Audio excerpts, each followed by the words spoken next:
Hey, what's up? Hope all is well. It's your boy Serrano. Welcome back to another video. And so today I wanted to talk about my Samsung Galaxy A15 5G after I've been using this device for about 7 months. And how does it compare to Samsung's latest phone that was released, the Z Fold 6? And so you're telling yourself, well, this is a budget phone and this is a flagship. They really can't compare. Well, there are some things that this phone can do as well, and it doesn't even fall that far behind. So I'm going to talk about some of the things about this phone and maybe why you should actually consider it. And this phone is not a budget phone, it's actually a mid-range offering. Listen real quick.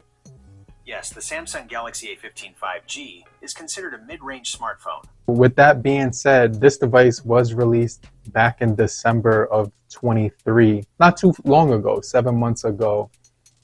And so how has it been holding up? Well, make sure you guys stay locked in to the end of the video. If you're brand new to the channel, I truly appreciate you for coming through. If you're new, if you're already a part of the crew, salute.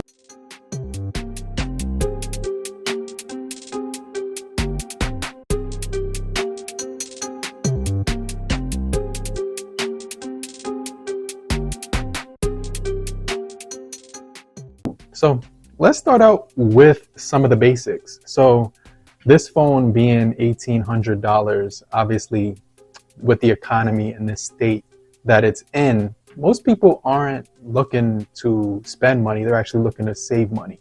And so that's where this phone comes into play, because a lot of people, outside of the tech industry use these phones a lot, and these phones do sell very well year after year. So starting off with the price, the Samsung Galaxy A15 5G is starting out at a price point of $200. So that's actually very affordable, and quite honestly, you can get a lot out of this phone with that price. With that being said, this phone is an unlocked phone that I have right here, so I did pay the full price of $199. However, you can purchase this device through T-Mobile, Cricket, Metro by T-Mobile, a few other carriers in the budget space that will actually allow you to get this phone free. Obviously, it's going to be locked to that carrier only, but if you want to save a little bit of money, you do have that option. So starting with talking about the price, I definitely can say that this phone, you're able to reach a larger audience when you have a phone in this space, because more people are actually going to be willing to spend their money on it. So with that being said, the price is really good for this phone. Starting out with the build quality, okay? This is where the phone pretty much shines in all aspects. So the phone has a 6.5 AMOLED panel, 800 nits peak brightness. So when you're in an outdoor environment where like the beach, or where it's going to be extremely sunny outside, you won't have to struggle at all when using this device outdoors, because it has a beautiful display. It's also got a really good feel in the hand too. Fingerprint sensor on the side, which is built into the power button. You also do have a nice side right here, which is going to offer you indentation so you can recognize the power button and volume rocker between those indents on the top and bottom. So it's got a nice form factor and feel. You also do have rounded corners as well as flat sides on this device, making it feel very premium. So it does feel very premium. It's not going to feel like a piece of, delicate jewelry that like obviously like the Z Fold 6, which is made of premium materials, titanium, metal and such, and glass. But this does offer you a really beautiful build quality. It does have a similar design when it comes to the look of it to like the S series. So a lot of the times when you're looking at it, you might not expect it to be a budget phone, but it's got this really nice finish on the back. It's got a reflective design, which gives a feel of a dark purplish royal blue color, depending on what type of direction you're looking at it. And it also gets really dark as well in some angles, so it kind of looks black. So I definitely think the design is really nice on this device. You do have 3 cameras on here, a wide angle, a depth sensor, and a 50 megapixel sensor on the rear, as well as a 13 megapixel on the front. On the bottom, you're gonna have your 3.5 millimeter, your microphone, your Type-C, as well as your single firing speaker. And so that's where you do miss out from a flagship, is that it's going to give you a single firing speaker, not dual speakers on this device. But did I have any issues with the audio quality on this device? Not at all whatsoever. And I'm going to let you hear an audio sample right now.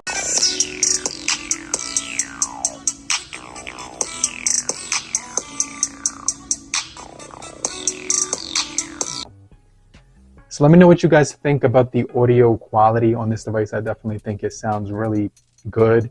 It doesn't get too tinny when it gets to full volumes. You also do have Dolby Atmos that you can use to customize your sound on here, but only when you're using Bluetooth headphones and wired listening. So you definitely can turn that on once you have it plugged in or connected to a Bluetooth headset. So you also do have on here some really good features that I like, such as Smart View, which allows you to actually pair this device to a smart TV, which is going to allow you to basically mirror whatever you're looking at on your phone to get a bigger image. And this is good for like football games, sports you want to watch, maybe even movies. I do that all the time, just when I want to use my smartphone to basically project it onto a TV or a bigger monitor. All right, so how is the actual display when viewing content? Well, that AMOLED panel is gorgeous. It has very deep blacks. So when you're looking at the display, it kind of blends into the borders of the phone. Beautiful design. You have a wide screen when you're holding it in one hand in portrait.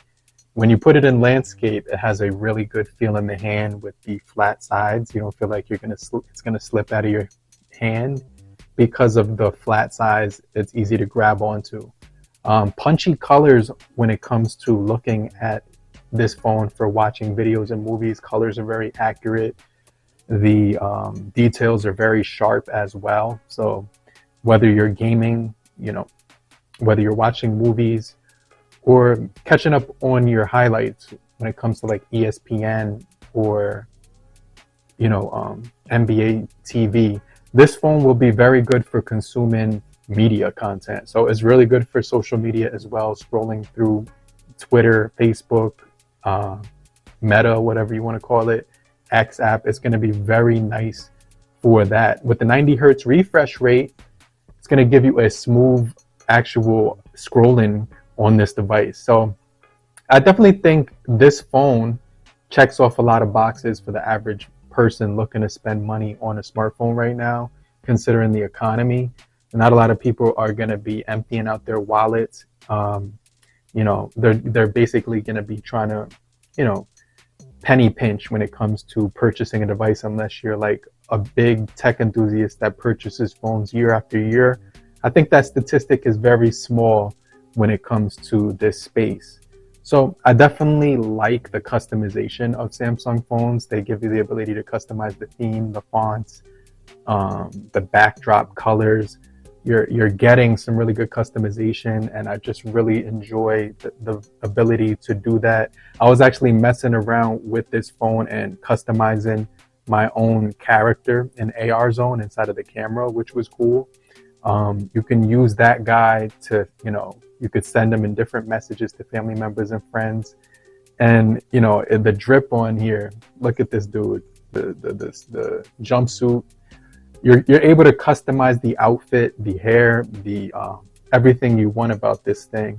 So yeah, I think AR zone is going to be really fun to play around with. It just gives you nice, fun way to interact with your friends and family members. It does have the 128 4GB model or the 8GB model. You can also expand the storage up to 1 terabyte as well, which is another solid thing with this phone. It does also have some really good battery life, which is one of the things that I can strongly stress about this device. I've been using it since 6 a.m. this morning. And right now I'm at 40% at 9:46 p.m. I'm averaging about 7 to 8 hours screen on time on here. If we're already at 14 hours in the day. And so, yeah, this device has been holding up strong. It's running pretty much all my apps. So, I do listen to music in the morning when I go to work. When I'm at work, sometimes I'll throw on a YouTube video or just watch that on there as well. And I just really enjoy the battery life that I do get on this device. It just runs smooth and it's very well optimized. If you were going to enjoy gaming on this device too, like let's say you were someone who likes to download games from the mobile Play Store, this device will be able to handle pretty much every game that you throw with it, especially if you have it on medium settings instead of high settings. PUBG, Call of Duty Genshin Impact did run really good on here. NBA 2K, some of my favorite titles that I like to play when I'm gaming. Sometimes the memory does actually, it does kind of run out after a little bit of time. So you may want to do the option on here where it gives you the ability to expand that. So it does have this option right here, RAM Plus.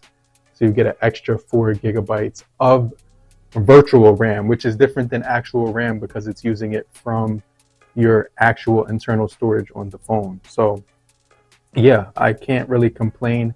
I do like the memory cleaning features that are offered on here, so that if the device is running slow, you can toggle that on as well.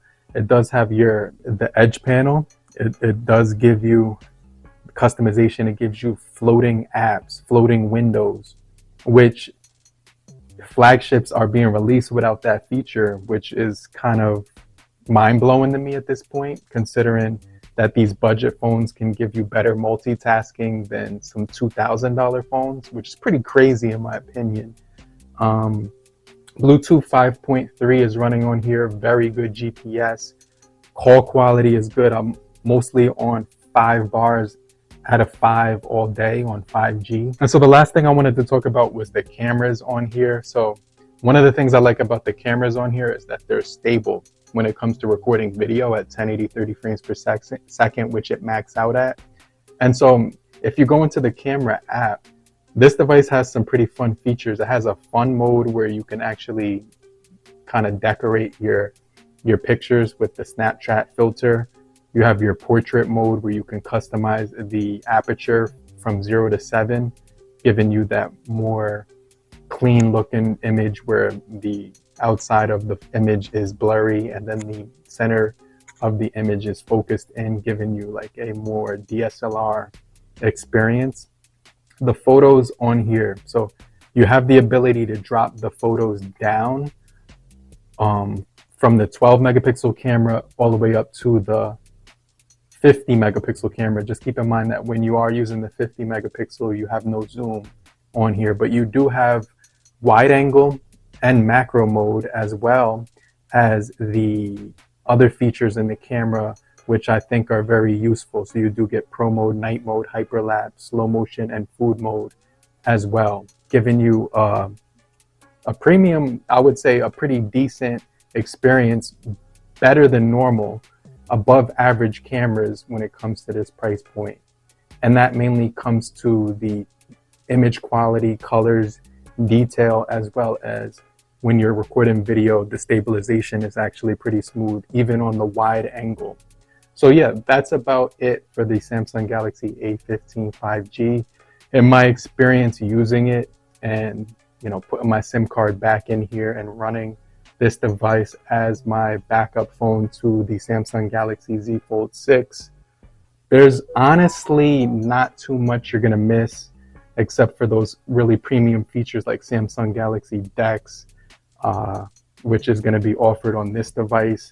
But this one also does give you NFC as well, so you can still do your mobile payments. I just feel like these phones are hyped up for the cameras and all the special technology that is actually incorporated with the hinge, as well as the beautiful display and brightness on there.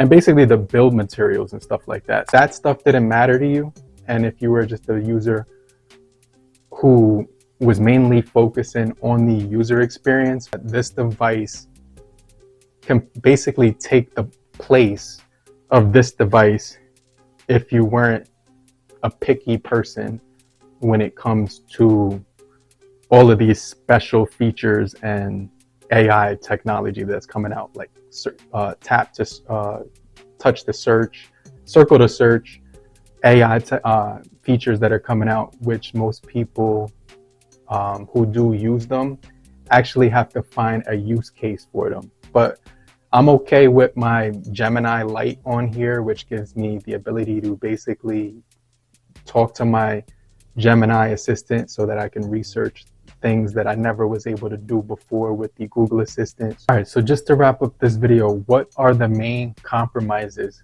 when it comes to using the mid-range Samsung Galaxy A15 5G? You're not getting any waterproof or water resistance on here. You know, wireless charging or battery share where you can share the battery and charge other phones.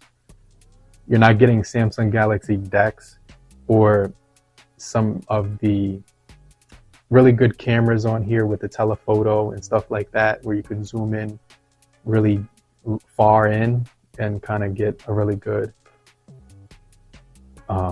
look at things that are extremely far away. But there's some things that you do actually get, like SD card, headphone jack, you know, which are important to a lot of users. So it's pretty much, you know,